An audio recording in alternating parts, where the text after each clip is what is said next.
Hey guys, I am here for my first check-in of the week. It is Tuesday. I don't know why I'm getting really mad about putting these off till almost midweek, but I want to let you guys know what I'm reading, how I'm liking it. So I started reading the Gilded Ones, and I'm about 45 pages into it, not very far. Oh no, I'm like 112 pages into it. And I am enjoying it. No, I'm lying again. I am about 45 pages into it. I marked the 112 mark where I wanted to get to, and then I didn't get to it. But yeah, I'm about 45 pages into it. I am enjoying it, and I'm very excited to see where it goes. Things are happening very quickly. And like I said before, I had heard the first part of this book is very slow. So far, that's not the case for me, so we'll see. And Sandorson, the read-along for Hero of Ages. I am 257 pages into this, almost at the halfway mark, almost. I am not liking this book as much as I have the other two. The main reason for that is I don't like Ellen as an Allomancer and more powerful than Vin. That's basically it. But I am still enjoying the story. This still has the potential to be a 5-star. It's just currently, I'm not super thrilled with the way the book's going. But I know this is the end, and we're building up to the end. And I'm almost just like, can we get there already? There are some questions being raised that I'm finding intriguing. And, you know, Sazed, he's taking his own personal journey of doubt in this book, and I'm really enjoying that aspect of the book as well. And there was a big reveal in book 2 that I don't want to spoil for people, but that reveal is causing a lot of people to question what is going on in the world, and I am enjoying that. Also, I do believe I have made the executive decision that in May I will start picking my own TBR, and I might do a poll on Twitter to see what you guys want me to add to my May TBR and add a book that you guys pick. But I am very eager to get to some books, and like I said before, with the way that my TBR 10 is structured, there's just not a lot of room to add these books because they fall in that middle ground where they're not the highest rated books in my TBR, but they're not the lowest rated books in my TBR. Most of them come in at like a 4-star, which means they're still good books, but or the potential to be a good book at least. So yeah, I think I'm gonna do that just for my own sanity and to get to the books that I've really wanted to read. So that is my update for now. I will see you guys in my next video.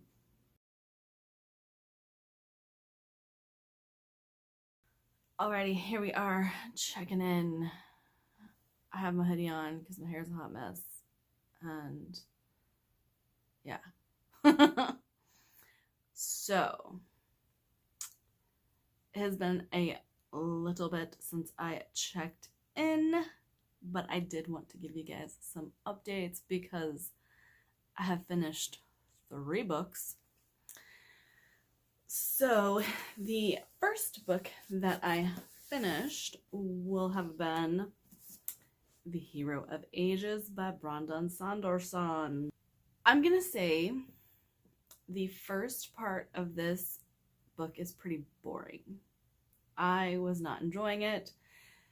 Now, does the middle and the end like make up for the boring first part?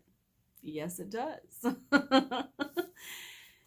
So I will also tell you that Ben and Ellen's POV in this book is not the highlight of this book.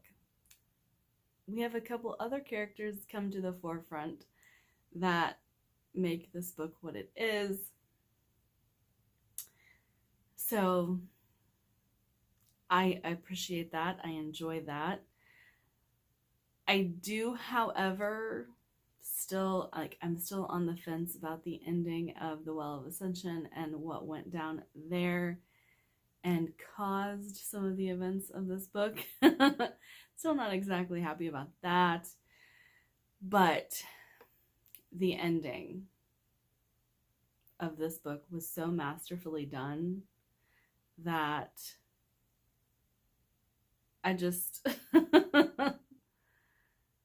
it was fantastic. Absolutely fantastic. So Mistborn is going to make its way onto my top 10 series of all time. For sure. And like I said, this one was not my favorite of the three. I think I probably like The Well of Ascension more. And recently I saw a video of someone talking about series that could have been standalones. And people say that The Final Empire could be a standalone. And I don't disagree. I really don't. You could read The Final Empire and say the story ends there and be fine. But I enjoy the whole series. So, you know. Okay, the next book that I read, let me just tell you guys that I flew through this. I couldn't put it down. I thought it was absolutely fantastic, fun. Is it at the level that the Sandorson novels are? No. But it was so fun, so engaging. From Blood and Ash by Jennifer L. Armentrout. I had such a great time with this. Did I see all of the events of this book coming? Yes, I did. A mile away. But it was still really good. And this is one of those books that you pick up because you just want a good time. That's really the only reason to pick up these books. And I have heard this is half fantasy novel, half romance novel. That's pretty accurate because you are getting a pretty good fantasy story out of this, even though the focus of the book is most of the time romance. Well, no, I would say it's still a good 50-50. So, and the way the fantasy in this novel is set up is really intriguing as well. Not only do you have fantasy novel, like you have the supernatural. So, fantasy, supernatural, romance. And like I said, I flew through this book. I couldn't put it down. I was having so much fun reading it. I thought it was fantastic. Now the next one that I just finished, H2O by Virginia Bergen. This always like washes me out. And if you guys go to look for this book, The Rain is actually, I guess it got renamed. And so it's called The Rain. This is cheeky, fun, but I do think that a lot of people would find this main character absolutely annoying. So I don't know that I can recommend it, but I think that it was enjoyable. And here's the thing though, I think I've read this already. As I was reading through it this time, I was recalling things that I know I've read before. And, you know, we have kind of a Walking Dead scenario here, except that the rain is actually killing people. It's not creating zombies, but the whole walking adventure that The Walking Dead turns into. And I mean, it's fun, it's funny. I think that it's a pretty good story. Now, this is a duology. Do I see myself continuing with duology? Probably not. Am I going to unhaul this book? Yes. And my main thing with this is that it, like I said, one, I'm pretty sure I've read it before, and then I didn't remember that I read it before, so it's not exactly memorable. It's not one I'm gonna reread again, and I just, like I said, I'm not gonna continue with the series, so I see no point in keeping it. But it's a duology, so I'm not gonna read the next one. And I mean, it does leave off where you kind of want to read the next one, but I don't know. I'm not intrigued enough to continue. So next on my list that I'm going to be picking up is The Sword of Kygen, and I'm excited to read it. Made good progress. We've got 3 books on my TBR 10 knocked out, starting the 4th, and I'm still working on the Gilded ones, but making slow progress on that, getting distracted by the other books on my TBR. The ones that are actually on the list. Like I said, next month I'm going to be doing my own selected TBR. So I hope you guys enjoy that. I'll probably pick up Wolf's Angel because I like having an audiobook and a physical book going. And one of them's Korean fantasy and one of them is Viking fantasy. So I should be able to read them together and get away with that. Also, if my voice is like super gravelly, I took a nap. I just woke up. Which is another reason for the hood, because my hair is just not okay right now. But that's it for today. I will check in with you guys tomorrow and read from Blood and Ash because it's pretty dang fun.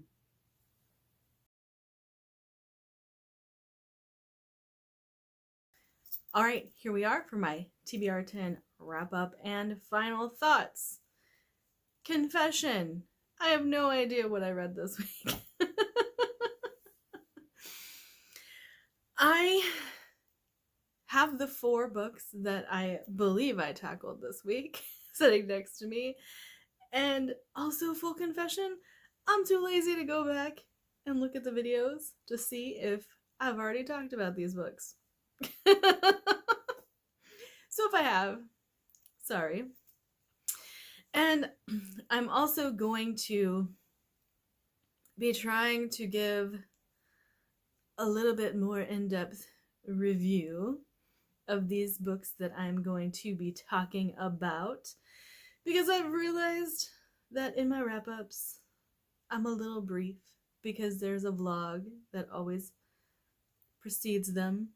And so I have the 4 books sitting next to me that I want to talk about and give a little bit of a review on, and I'm not going to do them in any particular order other than how they're stacked next to me. But I was able to tackle 4 books on the TBR 10 this last week, and I had some ups and some downs with these books, and even one that's going to make my favorites list that I'm not sure how I felt about the first half of the book. So, there's that. Okay, so the first book that I want to talk about that I finished, tackled on my TBR 10, would be From Blood and Ash by Jennifer L. Armentrout. And this book came in at a 4.35 on Goodreads. And I have to say, I agree with that rating. I definitely would give this a 4.5, 4.35. I thoroughly enjoyed it. Now, we are dealing with a girl named Poppy who is considered the maiden, and her role in this society is to basically remain pure, to become this sort of sacrificial entity to save her people. And this book is a little odd in the fact that we are getting a very good fantasy story in this book. A lot of paranormal elements play into the fantasy of this book, but we're also getting a romance. And I have to say, I thoroughly enjoyed the romance of this novel. It was really well done. There are some elements to the romance that will throw you, and some that you'll root for. And Hawk. I love Hawk.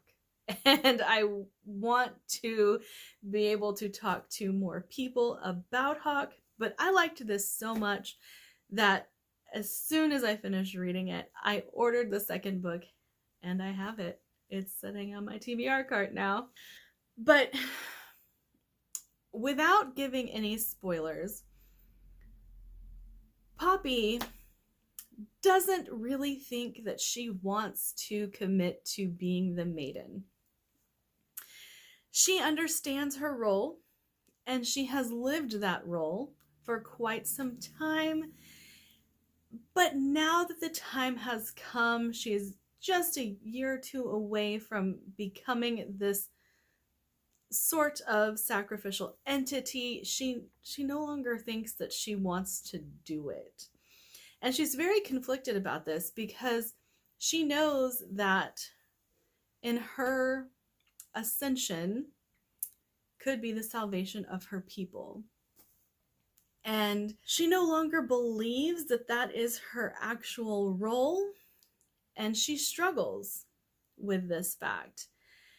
And she also, while sticking with some of the rules and remaining pure in a sexual way, has learned to fight, ventures off on her own, and visits some pretty shady places.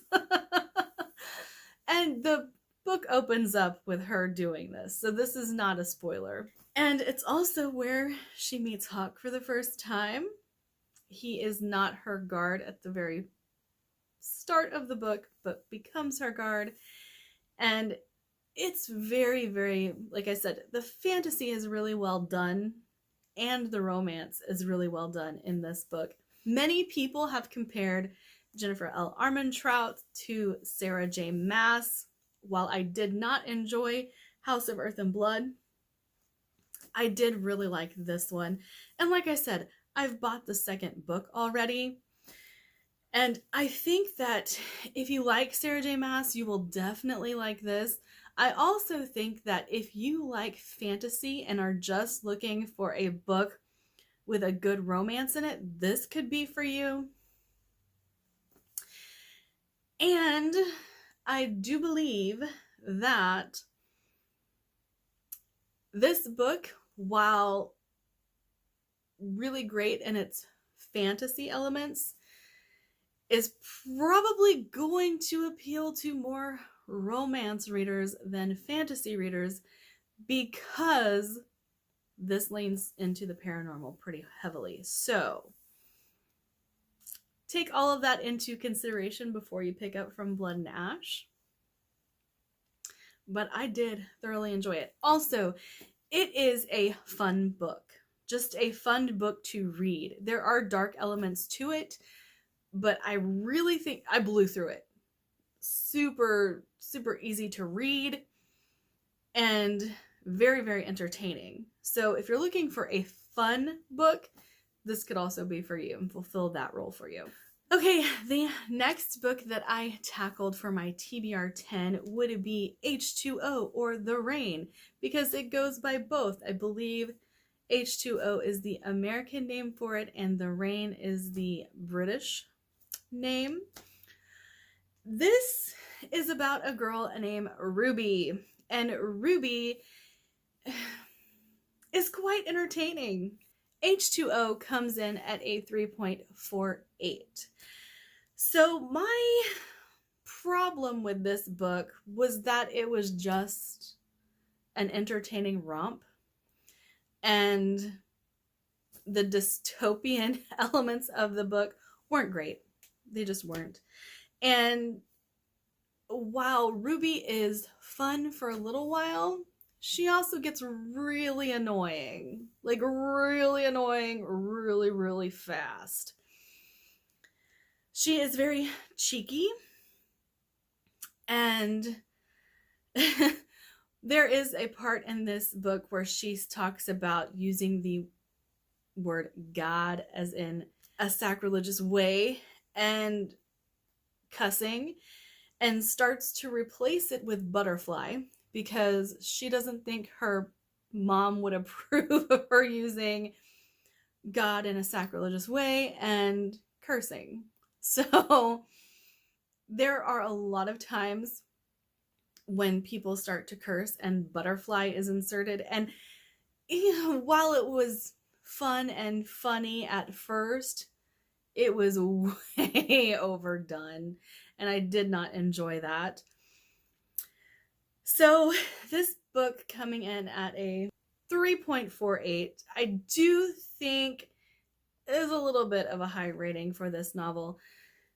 But if you are just looking for something cheeky and fun, you could definitely pick this up. I, however, will not be continuing with the series. And if you guys missed my TBR 10 video where I talk about this book, The Rain has become poisonous. That is why we are dealing with a dystopian novel, because it kills so much of the population. There isn't much warning for when the rain starts to fall as to what happens. A lot of Ruby's family and friends die because they don't want to believe what's going on. And so she ends up on her own trying to find her dad. And along the way, she runs into a few people, and the interactions are not the greatest. They're just not. And I didn't care for the relationships in this book at all. And like I said, Ruby is cheeky, but to the point that it's irritating. So while this is rated at a 3.48, I think it's a solid 3 and a good time if that's what you're looking for. All right, the next book that I tackled for my TBR 10 was Shaman's Crossing by Robin Hobb. Now, I did not understand why a Robin Hobb was rated so low, coming in at a 3.47, but now I do. This book is probably one of the most boring books I've ever read. And that's saying a lot because I've read a couple that were really boring lately. And I think what it is about this book that I don't like and that I find boring is it feels like nothing but backstory. I am not a huge fan of that. I would rather we get exposition as the character goes through life. But this book felt like a lot of backstory. I ended up DNFing it at about 50% when I realized there was no story. There was no plot. And like the characters that you couldn't even enjoy because most of the book is not about the characters, it's about the world. And I'm not a setting driven reader. So this just did not do it for me. I am also unhauling this book. The series, actually, because I bought the whole series. Now, let's talk about the Hero of Ages. I have always said Brandon Sanderson can do no wrong. I have read a lot of Brandon Sanderson's works. I am working my way through the Cosmere as we speak. And this book comes in at a 4.48. Do I agree with that rating? Yeah, I do. I don't like the first quarter of this book at all. I thought it was boring and I hated it. And I was like, oh my gosh, I'm gonna DNF a Brandon Sanderson book. If you guys don't know, this is a previous DNF. And I was back in the story thinking, oh, there's no chance that I'm going to DNF it this time. I've read Mistborn, I've read Well of Ascension leading up to this, so it's going to work for me this time. The first quarter of this is dull. I hated it, and it was a trudge to get through. Now, as the story starts to pick up, we start venturing back into 4-star territory. And I'm like, okay. There are elements that I can't speak to that cause this to bump itself up to a 4-star because it's spoilery, but Elend and Ven, I did not like in this book. I think they had no real growth because we all know after the Well of Ascension, something happens and Elend changes. And I don't like that aspect of Well of Ascension, and I didn't like it in this book. So that's where a lot of my this is boring came from, because magic saving the day is not always my favorite trope. But we get about, I want to say 3/4 of the way, just past the halfway point of this book, and I knew this was venturing into 5-star territory all over again, even if I didn't like the first quarter of this book, because I really enjoy the way the Hero of Ages ends. And there are so many things that came through here that were so unexpected. There are a lot of magical, mystical elements that are explored outside of the allomancy of this book, and I really enjoyed that aspect of it.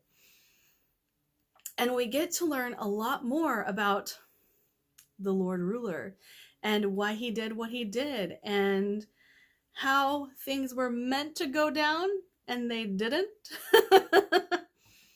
And why Ven and Elend are so important to this story and why so many of the other characters are important to this story. And I ended up thoroughly enjoying it. So if you were on the fence about the Hero of Ages because you've heard about the religious ending, I would say go ahead and go for it, because this doesn't quite end like the Lightbringer series ends. And I feel like there is a lot of legwork that has been done to show that this book ends the way it should. If that makes sense. Because, again, I don't want to give any spoilers. But I thoroughly enjoyed this book towards the end. I did think the first part was boring, so I recommend pushing through. I don't recommend DNFing it. I recommend pushing through. But yeah, I would agree with the rating. 4.5, 5 stars. I think it's deserving of either one. All right, let's talk about the current reads that I have right now. So I am listening to the Sword of Kygen. This is a highly, highly anticipated read for me. So far, it's okay. I do happen to know that the first part of this book is not the most highly praised. And so I'm pushing through. And like I've said, just with the books that I've just talked about, backstory isn't really my favorite thing. I like exposition along with the character development. So reading a lot of backstory isn't my favorite, and that's where I am right now with the Sword of Kygen. I'm about 25% through it, so about a quarter of the way through. I do know at the halfway point that we are going to hit the action, and it's going to be a good time from there. But right now, I am getting to know the characters a little bit, and it's enjoyable. Also, very strange and odd things are happening in Kygen, and intrigued. Right now, we have a character that has been introduced that is telling everybody the history that they know of the Sword of Kygen is not exactly correct. And so that's very interesting, but that's about the only part that's interesting so far. And I'm hoping that I really start to enjoy the book very soon. And not that I'm not enjoying it. It's just, it's not my favorite right now. It's not my favorite way to write a book, read a book. So there's that. I am still working on the Gilded ones. I did have to set this aside for just a minute, so I'm only as far into it as I was previously, which is about 45 pages. I am going to get back to this very soon. I had to set this aside because I was reading H2O and I was listening to it and I wasn't quite enjoying the audiobook, so I switched to physical. And if you guys don't know, I have one ebook, one audio, and one physical. And so when I switched to physical, I set this one down for a little bit. Also, unpopular opinion, I am reading the Shadow of the Gods by John Gwynne. One of the things that I really, really like about John Gwynne and the Faithful and the Fallen is he has all of these ridiculous characters that manages to hold a plot.